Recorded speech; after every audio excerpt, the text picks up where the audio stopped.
چند باتیں اور میں آپ سے کہنا چاہتا ہوں. پہلی بات تو یہ کہ ہم میں سے ہر شخص اپنی کمائی پر دھیان دے. ہم میں سے ہر آدمی جو بھی برسر روزگار ہو، وہ دھندا کرتا، کوئی بزنس کرتا ہو، ملازم ہو، جو بھی ہو، وہ اپنی کمائی پر دھیان دے. کہیں وہ خیانت تو نہیں کر رہا ہے، کہیں وہ چوری تو نہیں کر رہا ہے، کہیں وہ جھوٹ بول کر دھوکہ دے کر تو نہیں کما رہا ہے، کہیں وہ کسی کا حق مار کر تو نہیں کما رہا ہے، کہیں اپنی ملازمت میں سے کچھ چرا تو نہیں رہا ہے. وقت آپ ایک ملازمت سے کیا چرائے گا؟ وقت چراؤ. وقت آپ کو 6 گھنٹے کا ٹائم دیا گیا، آپ آدھا گھنٹہ لیٹ سے آپ نے وقت چرایا نا. آپ نے تنخواہ تو 6 گھنٹے کی لی اور آئے 5.5 گھنٹے. تو جو بھی آپ دھیان دیجیے اور پھر محسوس کیجیے کہ ہو سکتا ہے اسی کی وجہ سے آپ کے مال میں بے برکتی ہو، فوری طور پر اس کو چھوڑ دیجیے. جب تک آپ اپنا جائزہ نہیں لیں گے تب تک کہاں لیک ہو رہا ہے پانی سمجھ میں نہیں آئے گا. آپ کا پانی جو برکت ہے نا، پانی کی طرح لیک ہوتی ہے، سمجھ میں نہیں آتا کہاں سے لیک ہو رہی ہے. اس کے لیے سوراخ ڈھونڈنا ضروری ہوتا ہے.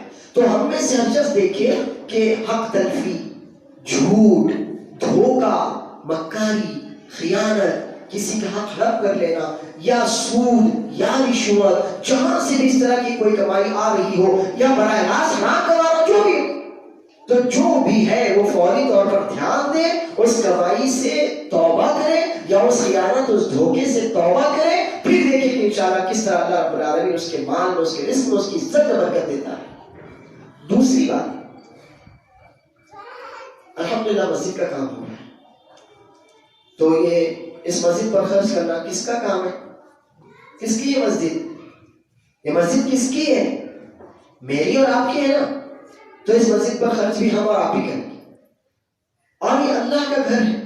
آپ مر جائیں گے نا تب بھی آپ کے کھاتے میں نیکیاں لکھی جاتی رہیں گی. آپ اپنا گھر اگر تاج محل بھی بنا دیں گے نا تو آپ کے پوتے آپ کو دعا بھی دینے والے نہیں ہیں. بہت زیادہ خوش فہمی میں مت رہیے. آپ نے اگر تاج محل بھی بنا لیا نا اپنے لیے، اپنے بیوی بچوں کے لیے، تو بس عائش کریں گے اس تاج محل میں، آپ کو اس سے ملنے والا کچھ نہیں ہے. ٹھیک ہے؟ لیکن اللہ کے گھر میں اگر آپ نے ایک اینٹ بھی لگا دی نا، جب تک وہ اینٹ رہے گی تب تک آپ کے نامہ اعمال میں نیکیاں لکھی جاتی رہے گی. یہ ایک فین آپ نے لگا دیا نا، 1500 روپے 2000 میں، اس سے زیادہ کیا آئے گا؟ آپ نے لگا دیا نا، جب تک یہ فین نمازیوں کو سکون پہنچاتا رہے گا آپ کی نیکیاں بڑھتی رہے گی، آپ کے نامہ اعمال میں نیکیاں لکھی جاتی رہے گی. آپ نے ایک نل لگا دیا نا، ایک نل کتنے کا آئے گا؟ نل 150. کتنے کا آتا ہے نل؟ 150 200 کا آتا ہے. گھر کے لیے تو 1000 روپے کا لیتے، مسجد کے لیے 150 کا. 150 روپے کا نل آپ نے اگر لگا دیا، جب تک لوگ اس سے وضو کرتے رہیں گے، بچے مسجد میں آ کر اس سے کھیلتے بھی رہیں گے نا، انشاءاللہ آپ کو اس کا بھی ثواب ملتا رہے گا. تو اپنی مسجد پر خرچ کیجیے. اور ابھی میں نے آپ کو بتایا نا، اگر آپ نے تھوڑا سا بھی خرچ کیا پاکیزہ حلال مال میں سے، تو اللہ عز و جل اس کو اپنے داہنے ہاتھ میں لے کر قبول کرتا ہے، اور جتنا بڑھاتا ہے اس کو پہاڑ کے جتنا بڑھاتا ہے. تو آپ اللہ کے راستے میں 1 روپیہ بھی اگر آپ کی جیب میں تو اسے کم مت سمجھیے. ہو سکتا ہے وہ 1 روپیہ حرام مال سے کیے گئے 1 لاکھ روپیوں سے زیادہ بہتر ہو.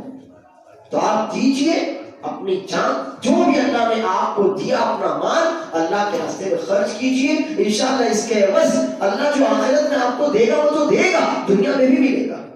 دنیا میں بھی آپ کو ملے گا. اللہ عز و جل ایک مومن کو دونوں جگہ دیتا ہے. کسی کو صرف آخرت کے لیے چن لیتا ہے اور کسی کو دنیا میں بھی دیتا ہے اور آخرت میں بھی دیتا ہے. تو آپ اللہ عز و جل سے دونوں جگہ مانگیے، اور دونوں جگہ دینے پر آپ کو قادر ہے. لیکن اللہ کے لیے مسجد جو بھی ذمہ داران ہیں ان کو آپ اپنے گھر پر آنے کے لیے مجبور مت کیجیے، بلکہ بند مٹھی لا کر آپ ان کے پاس دیتے رہیے. کام رکنے نہ پائے. ہم ایک دن گھر میں ایک ٹائم کا کھانا کم کھائیں گے لیکن مسجد کا کام پہلے کریں گے. یہ اللہ کا گھر ہے، اسی میں ہماری نسلوں کی حفاظت بھی ہے، تربیت بھی ہے، پرورش بھی ہے، اور وہی آگے چل کر آپ کا نام انشاءاللہ دین کے نام سے آگے بڑھائیں گے. اور تیسری بات جو میں کہنا چاہتا ہوں وہ حالات حاضرہ کے اعتبار سے وہ یہ ہے کہ دیکھیے ابھی ایک ریاست میں جو بھی حجاب، برقع، نقاب کو لے کر ہو رہا، اس میں ہمارا کیا رول ہے؟ پہلی بات تو یہ ہے کہ کسی غیر کو آپ کے اوپر انگلی اٹھانے کا موقع اس وقت ملتا ہے جب آپ کے اندر کچھ ویکنیس ہو. آپ کے اندر کچھ ویکنیس. ابھی اورنگ آباد میں آپ چلے جائیے، آپ کے خلدآباد کا مجھے نہیں معلوم، آپ اورنگ آباد میں برقعے کی دکانیں دیکھتے چلے جائیے، ارے اللہ معاف کرے وہ برقعے کدھر ہے؟ وہ برقعے ہیں، اس سے تو بہتر تھا وہ لڑکی نہ ہوتی تو کوئی نہیں دیکھتا اس کو۔ اللہ، وہ برقعے نہیں ہے، وہ برقعوں کا مذاق ہے۔ اور یہ برقع جو ہے نا یہ اسلامی شعار ہے۔ کیا ہے؟ شعار۔ شعار کا مطلب ہوتا ہے ایسی علامت جس کے ذریعے آپ کو پہچانا جائے۔ شعار کسے کہتے ہیں؟ شعار کا مطلب ہوتا ہے ایسی علامت، آپ کی ایسی پہچان جس کے ذریعے آپ کو پہچانا جائے۔ تو یہ برقعے ہمارا شعار، ہمارے دین کی علامت ہے۔ یہ اس بات کی علامت ہے کہ یہ بچی، یہ لڑکی، یہ عورت جس نے برقع اوڑھا ہوا ہے وہ پاکیزگی کی انتہا پر ہے۔ لیکن وہ لڑکیاں جو ایسے برقعے اوڑھتی ہیں جو ہم نے دیکھے دکانوں پر، اللہ اکبر، اللہ معاف کرے، اللہ معاف کرے۔ تو اگر آپ کے گھروں میں بھی ایسے برقعے ہوں تو فوری طور پر ان کو ضائع کیجیے۔ یہ نہیں کہ صدقہ کر دیں گے، صدقہ کر کے کسی اور کو گناہ پر ابھاریں گے، کیا نہیں، ضائع کیجیے۔ وہ برقعے نہیں ہے، وہ برقعوں کے نام پر مذاق ہے۔ برقعوں کا مطلب تو یہ ہوتا ہے کہ اٹھی ہوئی نظر جھک جائے، اور یہاں حال تو یہ ہوتا ہے اللہ معاف کرے کہ جھکی ہوئی نظر اٹھ جاتی۔ آپ سب سمجھتے ہی ہوں گے میری باتوں کو، جوان ہے ماشاءاللہ، سمجھتے ہو اٹھی ہوئی نظر کو جھکانے والی چیز کو برقع کہتے ہیں۔ لیکن جو برقعے ہماری بہنیں اوڑھتی ہیں یہ جھکی ہوئی نظر کو، نعوذ باللہ، تو ایسا مت کیجیے۔ برقعوں کا مذاق مت اڑائیے، برقعوں کو فیشن مت بنائیے، وہ فیشن نہیں ہے، وہ آپ کی حیا، آپ کی غیرت، آپ کا ایمان، آپ کا تشخص، آپ کا وقار، آپ کی حفاظت، آپ کی عزت ہے۔ تو آپ اپنی عزت کو فیشن کے نام پر داغدار مت کیجیے۔ تو دیکھیے کہیں نہ کچھ نہ کچھ ہم نے بھی تو موقع دیا نا خیر، اگر ہم نے واقعی سے اپنی حیا، اپنی پاکیزگی کی چادر بنایا ہوتا نا تو اتنی زیادہ معاملات آگے نہ بڑھتے۔ خیر جو بھی ہوا، اللہ عز و جل ہمارے حق میں فیصلے کروائے۔ اللہ رب العالمین ہماری ماؤں، بہنوں، بیٹیوں کی حیا کی، عزت کی، غیرت کی، پاک دامنی کی، وقار کی حفاظت فرمائے۔ ہر اسلامی شعار کی اللہ تعالیٰ حفاظت فرمائے۔ اور وہ بیٹی جو اکیلی ہزاروں کے سامنے ڈٹ گئی، اللہ عز و جل اس کی حفاظت کرے، اس کو خوشیاں دے، اس کو ایمان دے، اس کو، اس کے ماں باپ، اس کے گھر والوں کو دونوں جہاں میں اپنی حفاظت، اپنے نگہبانی، پاک دامنی کے ساتھ عزت اور وقار کی خوشیاں نصیب فرمائے، آمین۔ لیکن یاد رکھیے ہمت، جرأت، کیا ہونا چاہیے مسلمان میں؟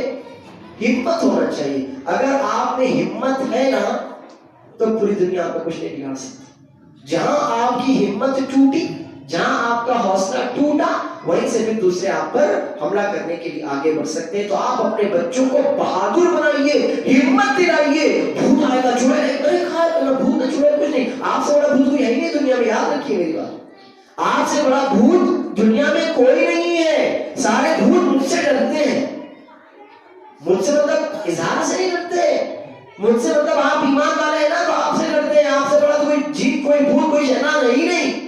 آپ نے اگر اعوذ باللہ پڑھا نا تو شیطان بھاگ جاتا ہے۔ آپ نے اگر آیت الکرسی پڑھی نا تو سارے راہ شیطان آپ کے پاس آتا ہی نہیں۔ آپ نے اگر بسم اللہ توکلت علی اللہ پڑھا نا تو سارے شیاطین دور بھاگ جاتے۔ آپ نے اللہ اکبر کہا نا، آپ نے تو صرف سنا ہوگا، جب اذان کی آواز آتی ہے اللہ اکبر تو شیطان ہوا خارج کرتے ہوئے بھاگتا ہے۔ آپ نے سنا تھا نا، یہ حدیث سنی تھی نا، ہم نے تو اپنی آنکھوں سے اس ویڈیو میں دیکھ لیا اللہ اکبر کی آواز سے کس طرح سے شیطان بھاگے، ہے نا؟ یہ بات سنی نا؟ تو آپ اپنے بچوں کو بہادر بنائیے، ہمت ان کو دلائیے۔ آپ اپنے بچوں کو، اپنی بچیوں کو، اپنی عورتوں کو آپ ہمت دلائیے۔ یہ ہمت ہی ہے، جرأت ہی ہے جو ایک مسلمان کو لاکھوں کے سامنے کھڑا کر سکتے ہیں۔ لیکن اگر جرأت چھین جائے نا، جرأت نہ ہو تو پھر لاکھ لوگ بھی ایک کے سامنے ٹھہر نہیں سکتے۔